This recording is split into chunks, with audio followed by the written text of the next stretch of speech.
So the story of Polaroid, or at least the company that is currently known as Polaroid, is sort of a weird one. Polaroid declared bankruptcy in 2001. They were set to completely go out of business. But a couple of guys over in the Netherlands decided that they needed to keep things alive and bought the last remaining factory making Polaroid film so they could supply it to the world.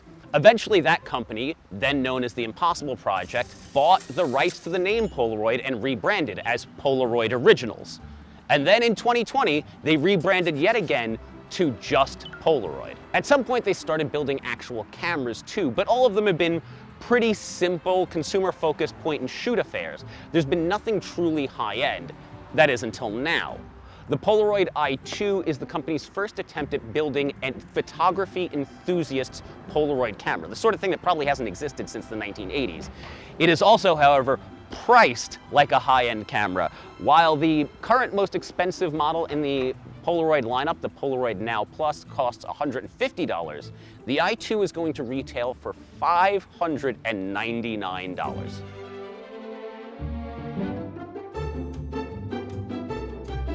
So what exactly makes the I-2 high-end compared to other Polaroid cameras? Well, actually a lot of things. For one, the f8 aperture. Now that might not sound particularly bright or fast to many people, but that's actually pretty good for a Polaroid camera. Most of their other cameras, the lenses top out at f11 or even f16 in some cases.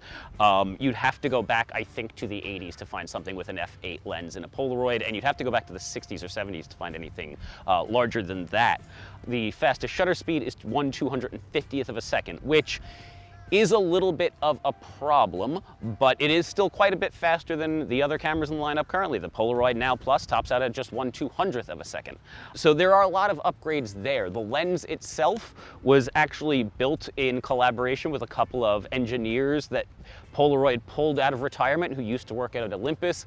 The camera's been in some form of R&D for about 4 years now. So this is the culmination of a lot of hard work. This is also the first camera that Polaroid has made, well, the new Polaroid, that has a true continuous autofocus system in it using LiDAR. The current other cameras in the lineup generally just have a two-zone focus predetermined. Either you're close or you're far, and that's it. And then the viewfinder is actually kind of lovely. It is an optical viewfinder. There's a small OLED at the bottom that'll show you your aperture, your shutter speed, your exposure, and all of that stuff. But that's it. Otherwise, this is a true optical viewfinder. It's big, it's bright, it's lovely. It's much nicer than the viewfinder on my Fuji, that is for damn sure. This is also the only Polaroid out there right now with full manual controls on the camera. Now there is an app that you can pair with it and control things from there, and it's actually very good, but you don't need to. There's multiple modes, including aperture priority, shutter priority, full auto, and full manual on here. You control all your settings with this little ring here that turns with a nice satisfying click.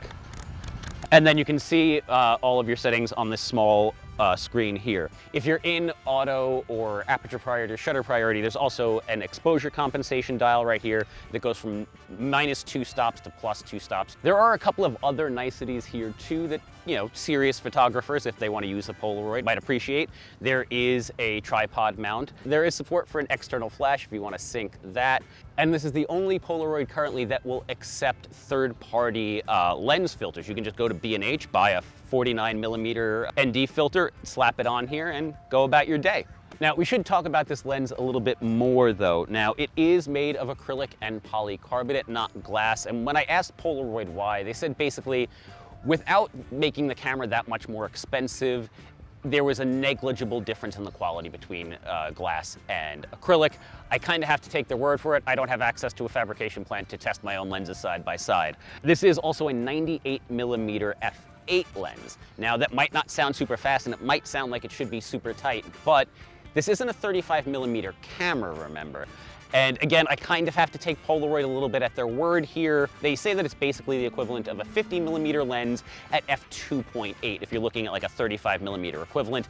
I've punched the math into a few calculators to try and make it work. I couldn't quite get to 50mm 2.8, but I got close. I got, you know, 40-ish millimeters and 3.1.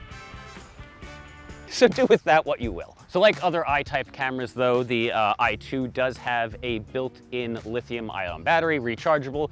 It should last for up to 15 packs of film, which is not bad. Rechargeable by USB-C. So there's a lot of nice modern amenities here for you to appreciate. The build quality is actually pretty solid. The camera itself feels well built. There are a couple of questionable design decisions, I do think, however. It might be traditional to have the shutter button up here on the front, but I do find that it's not very ergonomic, and it makes me more likely to move the camera slightly when I'm taking a picture, which when you're talking about a camera that tops out at 1/250th of a second means I end up with a lot of blurry shots.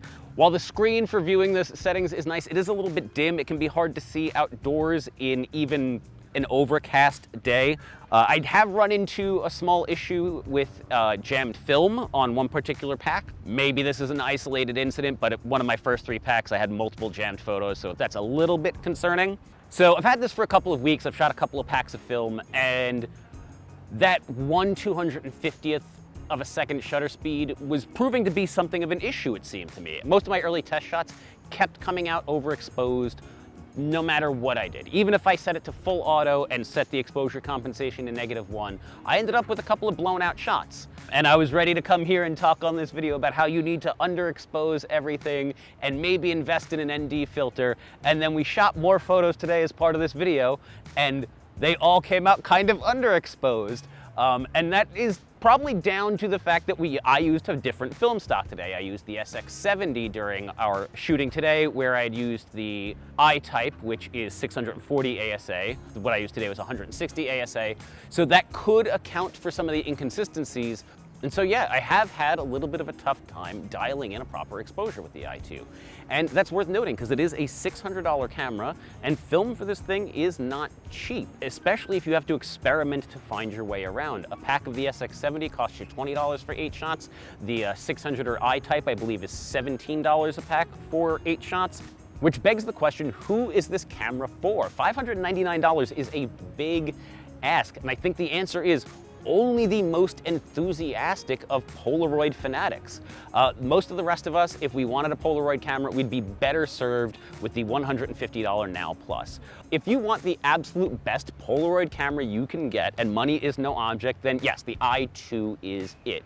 But there are some caveats. It's not a perfect camera, and you do have to go into it knowing that. Know that you're gonna have to experiment a little bit maybe to get that proper exposure, depending on the film you're using.